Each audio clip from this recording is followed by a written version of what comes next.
राधे राधे राधे महाराज जी। महाराज जी, मैं ईमानदारी से जीने, दूसरों की मदद करने और गलत रास्ते पर नहीं चलने का प्रयास कर रहा हूँ, लेकिन मुझे लगातार दर्द। उसमें महाराज जी पूरा कहानी लिखा है इन्होंने, फिर आगे लिखा है मेरी आत्मा अभी थक चुकी है, लेकिन ये अभी। सबकी आत्मा फंसी हुई है, तुम्हारी नहीं है। कोई बिरला ही जीवन मुक्त होता है, नहीं सब माया में फंसा हुआ है।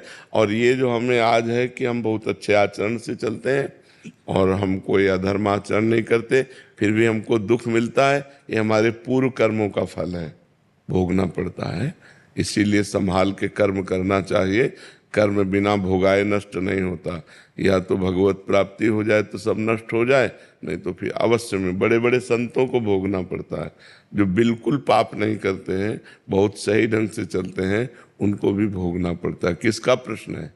हाँ, तो ये बात समझ लो। तो इससे अच्छाई ना छोड़ो, जो अच्छे आचरण कर रहे हो वो यथावत करते रहो, दूसरों की भलाई करते रहो। तुम्हें जो कष्ट मिले उसे तुम सह जाओ, तो तुम्हारा नया व्यापार, नई खेती बहुत बढ़िया है। पुराना जो पाप कर्म है वो नष्ट हो जाएगा, तो आगे आपको बहुत सुख मिलेगा। अगर अगला जन्म भी हुआ तो बहुत अच्छे कुल में, बहुत अच्छी सुख साम्राज्य में, और बुद्धि भी शुद्ध रहेगी। तो दूसरों की भलाई करने जैसा धर्म नहीं है, पर साथ में नाम जप करते रहो। नाम जप करते हुए दूसरों की भलाई करते रहो, तुम्हारा मंगल ही होगा, कभी अमंगल नहीं होगा। अगर दुख आ रहा है तो ये हमारे पूर्व कर्मों से आ रहा है।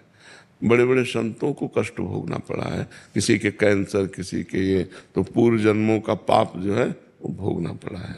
महाराज जी, अगर पूर्व में गलत काम हो गए हैं तो अब राधा नाम का सहारा ले लिया है, तो इसी जन्म में श्री जी मिल जाएंगे महाराज जी? हाँ, इस जन्म में मिल जाएंगे, लेकिन पूरी ब्रक पक्की लगनी चाहिए। अब लो नसानी, अब ना नसानी, आज तक किया अब नहीं करेंगे। ऐसे हमारे इतिहास में बहुत से महापुरुषों के चरित्रों में लिखा है कि वो पहले वैश्यागामी थे, पहले हिंसक चोर डाकू थे, लेकिन जिस दिन से बदले फिर अब लो निशानी, अब ना निशानी। अगर हमसे पाप हो गए हैं और हम नाम जप कर रहे हैं, इससे सारे पाप नष्ट हो जाएंगे तब, जब अब नया पाप नहीं करोगे तब। अगर वही पाप करते रहो, नाम जप करते रहे, तो प्लस हो जाएंगे, जुड़ जाएंगे, और हमें दंड मिलेगा। नाम का अलग फल मिलेगा, पाप का फल अलग मिलेगा। अगर आज से हम पाप नहीं करते हैं तो हमारे नाम जप के प्रभाव से पूर्व के सारे पाप भस्म हो जाएंगे और मुझसे इसी जन्म में भगवत प्राप्ति हो जाएगी।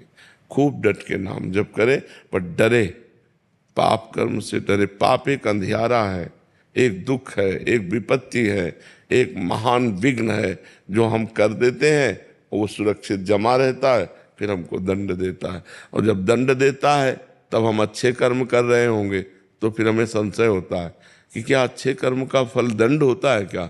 लेकिन पूर्व का पाप का दंड आया, और अच्छे कर्म अब जो है वो आगे हमें सुख देंगे।